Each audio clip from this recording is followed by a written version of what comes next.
ఇక చూసుకుంటే రాముల వారిది కూడా ఆయన అడవులకు వెళ్ళారని 14 ఏళ్ళు వనవాసం చేసి అతి కష్టాలు పడ్డారని, ఇప్పుడు ఆయన్ని కొలిస్తే మనకి కష్టాలు వస్తాయేమో అనే ఒక మైండ్ సెట్ ఉన్న పీపుల్ కూడా ఉన్నారు, జనాలు కూడా ఉన్నారు. అసలు అది ఎందుకు, దాని వల్ల అసలు కరెక్ట్ అంటారా?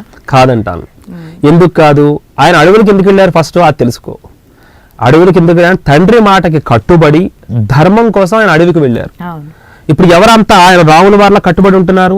ధర్మం అంటేనే నిలువెత్తు నిదర్శనం రాముడు. ధర్మానికి నిలువెత్తు నిదర్శనం ఎవరయ్యా అంటే రాముడే. అలాంటి రాముని పట్టుకుని ఒకసారి అడవికి వెళ్ళాడని చెప్పి ఆయన కష్టాలు పడ్డారని చెప్పి రాముడి యొక్క ఆరాధన చేయడం మానేశారంటున్నావు. రాముడు అంటే ఎవరు? విష్ణువు. విష్ణు స్వరూపమే రాముడు. వెంకటేశ్వరుడైనా, విష్ణువైనా, కృష్ణుడైనా ఇవన్నీ కూడా రాముడు, ఇవన్నీ కూడా విష్ణు స్వరూపాలే. అలాంటి విష్ణు స్వరూపమైన రాముడికి ఆరాధన చేస్తే నీకు కూడా కష్టాలు వచ్చేస్తాయి అనుకుంటే అది ఎంతవరకు కరెక్టు? అది కూడా రాంగ్ డైరెక్షన్. ఎవరో తెలిసి తెలియని వాళ్ళు చెప్పిన మాటలు విని రాముడికి ఆరాధన చేస్తే కష్టాలు వస్తాయి, వెంకటేశ్వర స్వామికి ఆరాధన చేసి డబ్బులు వచ్చి పడిపోతాయి. ఇందాక నేను చెప్పినట్టు నీ పూర్వజన్మ కర్మల్ని బట్టి వస్తాయి తప్ప నీకు ఇక్కడ నువ్వు ఈ ఆరాధనలు మార్చడం వల్ల నీకు రావట్లేదు. ఇంకా నువ్వు తెలియక నువ్వు తప్పు చేస్తావు ఈ ఆరాధనలు మార్చి. అంటే మార్చడం అంటే వెంకటేశ్వర స్వామికి ఆరాధన చేస్తే తప్పంటలేదు. రాముడికి ఆరాధన చేస్తే కష్టాలు వస్తాయి, వెంకటేశ్వరికి ఆరాధన చేస్తే ఐశ్వర్యం వస్తుంది, శివుడికి ఆరాధన చేస్తే ఏమో ఆయన శ్మశానంలో ఉండే ఆయన అది దోషము. అసలు ఈ నెగటివ్ థింకింగ్ అనేది తీసేయాలి. రాముడి యొక్క ఆరాధన చేయడం వల్ల నీకు ఎలాంటి కష్టాలు రావు. ఇంకా నీలో ఒక మూర్ఖత్వం అనే ఆలోచన ఉన్నా సరే దాన్ని ధర్మంగా సాత్వికంగా మార్చేవాడే రాముడు. ధర్మానికి నిలువెత్తు నిదర్శనమైన రాముడిని ఆరాధన చేయడం వల్ల ఎలాంటి కష్టాలు రావు. చక్కగా వాళ్ళ దాంపత్యం బాగుంటుంది, హాయిగా ఉంటారు, పిల్లా పాపలతో సుఖంగా ఉంటారు. వాళ్ళకు తెలియకుండానే రామనామాన్ని జపం చేయడం వల్ల వాళ్ళు ధార్మికంగా మారుతారనమాట.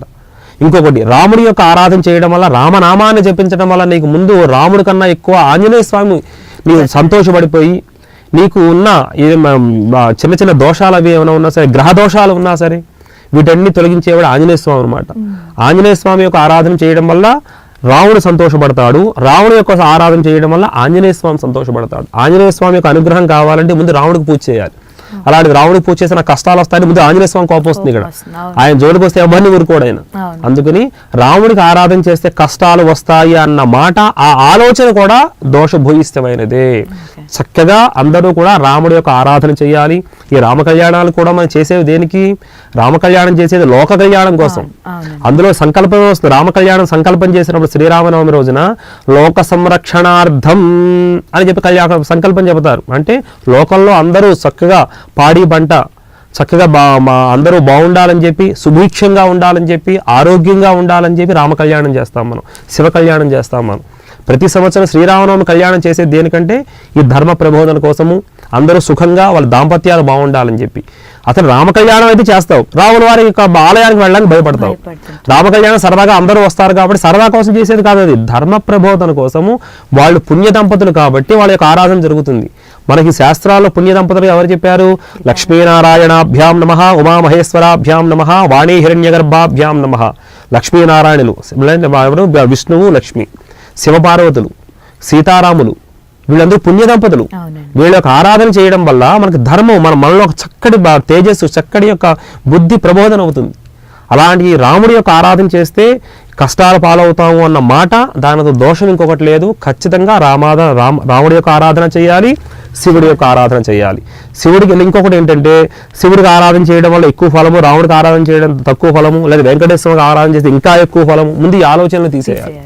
అసలు నువ్వు ఈ మానవ జన్మ ఎందుకు వచ్చిందంటే అసలు అంటే ఒక చోట నువ్వు ఒకరికి పెడతా ఉండదు, ఇలా చెబితేనే తెలుస్తుంది. అసలు కొన్ని కోట్ల జన్మల తర్వాత మానవ జన్మ వస్తుంది. ఎందుకు ఈ మానవ జన్మ వస్తుందంటే, ఈ జన్మల్లో కల్లా చివరి జన్మ మానవ జన్మ అంట. మీరు మామూలు ప్రాక్టికల్ గా ఆలోచన చేయండి. ఈ కొన్ని కోట్ల జీవరాశులు ఉంటాయి ఈ భూమి మీద. తనకి కావాల్సిన తిండినైనా, తనకి కావాల్సిన బట్టనైనా, తనకి కావాల్సిన గూడునైనా సమకూర్చుకోగల తెలివితేటలు ఉన్న జీవి మానవుడు ఒక్కడే. మిగతా జీవులైనా తనకు కావాల్సిన వంటలు చేసుకోగలవా? లేదా భగవతారాధన చేయాలని చేయగలవా? నీకు ఆ శరీరాన్ని పరమేశ్వరుడు ఎందుకు ఇచ్చాడంటే, భగవతారాధన చేసి భగవన్నామాన్ని చెబుతూ చక్కగా పుణ్యకార్యాలు చేసి ఇక్కడతో నీ యొక్క జీవనాన్ని ఈ మానవ జన్మతో కంప్లీట్ అయిపోవాలి. ఇంకా సాక్షాత్ విష్ణులోకానికో లేదా శివలోకానికో వెళ్ళి సుఖంగా ఉండాలి. అసలు మానవ జన్మ వచ్చింది ఇందుకు, నువ్వు సార్థకత చేసుకోవడానికి నువ్వేం చేస్తున్నావు? ఈ మానవ జన్మ ఎత్తి భగవన్నామని చెప్పకుండా, భగవతారాధన చేయకుండా, దాన ధర్మాలు చేయకుండా, రాముడికి పూజ చేస్తే వనవాసాలకు వెళ్ళాడు కాబట్టి కష్టాలు వస్తాయి, శివుడికి పూజ చేస్తే ఆయన శ్మశానంలో ఉంటాడు కాబట్టి దోషం వస్తుంది, లేదా ఆ దేవుడికి పూజ చేస్తే డబ్బులు ఎక్కువ వస్తాయి, ఈ వ్యత్యాసాలు చూపిస్తున్నావు చూసావా? ఇంకో కొన్ని కోట్ల జన్మలు ఎత్తినా సరే ఇంతే, నువ్వు ఇక్కడ ఇంకెక్కడ నీకు శాశ్వతం అనేది, పుణ్యం అనేది, ధర్మం అనేది, లేకపోతే కైలాస ప్రాప్తి అనేది నీకు కలగదు. ఇంకా తప్పులు మూట కట్టుకుంటూ ఉంటావు నువ్వు. అందుకని ఈ మానవ జన్మని పరమేశ్వరుడు ఎందుకు ఇచ్చాడంటే చక్కగా ధర్మ ప్రబోధన, పురాణాలు, ఉపోద్ఘాతాలు తెలుసుకోవాలి.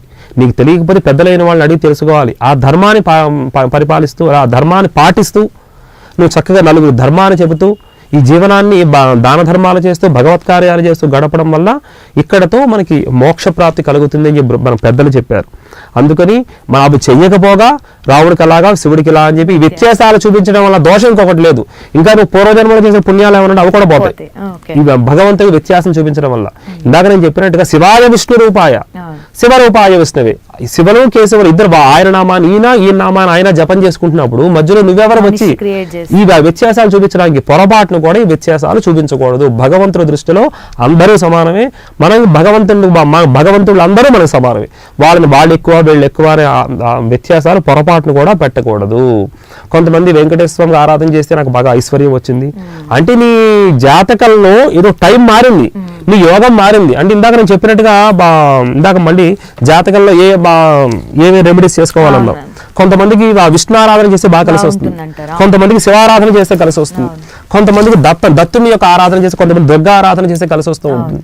అంటే వాళ్ళ జాతకంలో ఆ ఆరాధన చేయడం వల్ల యోగించే గ్రహాలు ఉండుంటాయి, దానివల్ల వాడు కలిసి వచ్చి ఉంటుంది. అది వదిలేసి నేను కొంతమంది శివుడికి ఆరాధన చేసి కలిసి వస్తుంది కాబట్టి శివుడిని పాదాలు పట్టుకుని ఉంటా, మిగతా వాళ్ళు దేవుడు కాదు. ఒకవేళ తిరుపతి వెళ్ళొస్తే కలిసి వస్తుంది అంటే వాడి జాతకంలో విష్ణు ఆరాధన చేసి కలిసి వచ్చే యోగం ఉండుంటుంది. అది చేయడం వల్ల కలిసి వచ్చింది కాబట్టి నాకు వెంకటేశ్వర దేవుడు, మిగతా వాళ్ళు దేవుడు కాదు. ఇది తప్పు. నీకు యోగాన్ని పట్టి వస్తావు తప్ప నువ్వు వాళ్ళ కాళ్ళు పట్టుకోవడం వల్ల రావట్లేదు, దేవుని బట్టి కాదు. అలా అని దేవుడిని తక్కువ చేయట్లేదు. ఇక్కడ నేను చెప్పేది ఏంటి, అందరూ ఒకటే. భగవంతుడికి మనం వ్యత్యాసాన్ని చూపించకూడదు. నా ఆంతర్యం అది.